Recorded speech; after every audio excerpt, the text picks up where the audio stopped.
Anti-Trump Republican billionaires deeply tied to Chinese communist finance. See, this is exactly why the elites, the so-called Republicans, the rhinos, this is why they are out for Trump. This is why they don't want Trump to get reelected, because they're in the hip pocket of the Chinese government. The Chinese government own them, and we know that the Chinese government cannot stand Trump because of the tariffs that he levied against them, because of the taxes that he brought against them, because he believes in American exceptionalism and making America great again, and which will bring down the Chinese Communist Party. So they're pulling out all the stops to try to stop him from being president again.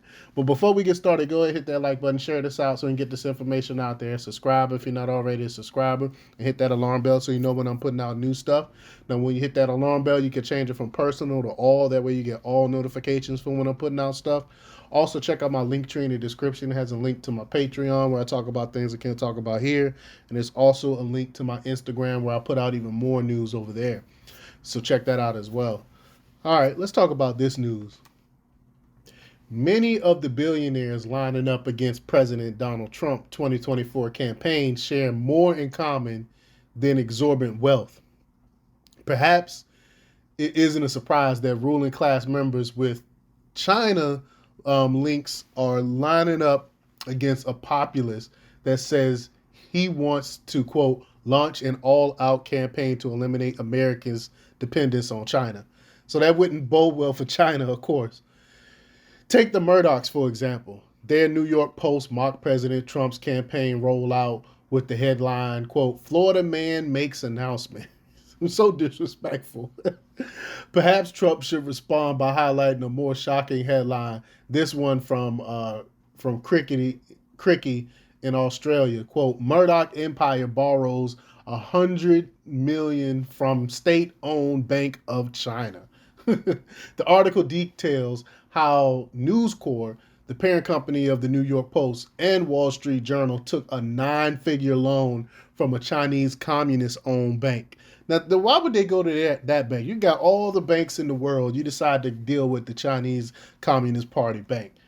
And that's just the beginning of it. Perhaps Murdoch's ex-wife, alleged Chinese communist spy Wendy Ding, could shed more light on the matter. I mean, it's so many connections here. Then there's Kid Griffin. 2 days before the midterms, the financier spoke to Politico about how he wants to spend his billions to get Governor Ron DeSantis in the White House. Keen observers will note Trump's first salvo against DeSantis came hours before this Politico puff piece, which had been in the works for some time. It's no stretch to connect the dots. Trump heard about the piece. Perhaps he was even asked for comment on the fact that a China-linked billionaire was now one of Ron DeSantis' largest donors. Surely he gave one. I mean, but see, and that's why I like what Ron DeSantis is doing in Florida. Don't get me wrong, but I'm still kind of skeptical about him because so many of these rhinos and these elitists are for him. So it makes me wonder, why are they for him? But Griffin himself became massively wealthy, an estimated net worth of 22 billion through his investment firm, Citadel. A report this year revealed that in 2006, Citadel loaned 110 million to China security and surveillance technology. The company used the funds to acquire 10 of the 50 biggest surveillance companies in China. Citadel is also partly owned now by Sequoia Capital. See, we talked about all these companies before, but Sequoia Capital, which is the venture capital firm that, quote, has produced more investment gains from China than any other firm and has close ties to the CCP. Sequoia's China division even employed a daughter of a Politburo member. I mean, look at all these CCP ties here. And Griffin and Murdoch are not alone, as Murdoch's New York Post reported Wednesday, quote, GOP mega donors ditch Donald Trump 2024 White House run. One of those mega donors was Stephen Schwartzman, The day after Trump's announcement speech attacking Chinese dependence, Schwarzman let Axios know that he will back any other Republican than the former president in the 2024 primary. It shouldn't surprise you that Schwarzman has deep ties to the Chinese Communist regime. Schwarzman is the chairman and CEO of Blackstone, another big company, controversial of late. That's the company that was partly owned for over a decade by the Chinese Sovereign Wealth Fund.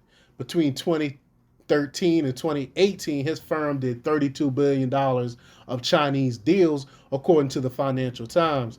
If you were the CEO of a company that's done tens of billions of dollars worth of deals in China, would you want a populace that wants to punish Xi Jinping for the China virus in office? Probably not. It's rather shocking how the elite is trying to re engineer the dynamics of the 2016 primary. The stage is set for Trump to rail against the billionaires putting China's interests ahead of yours. Will he take advantage of it? Hopefully he will.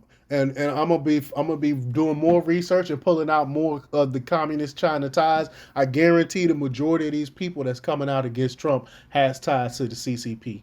But let me know what you think. Leave your comments down below. Like, share, and subscribe, and check out democrepublics.com for the latest in news. Until next time, peace. Oh,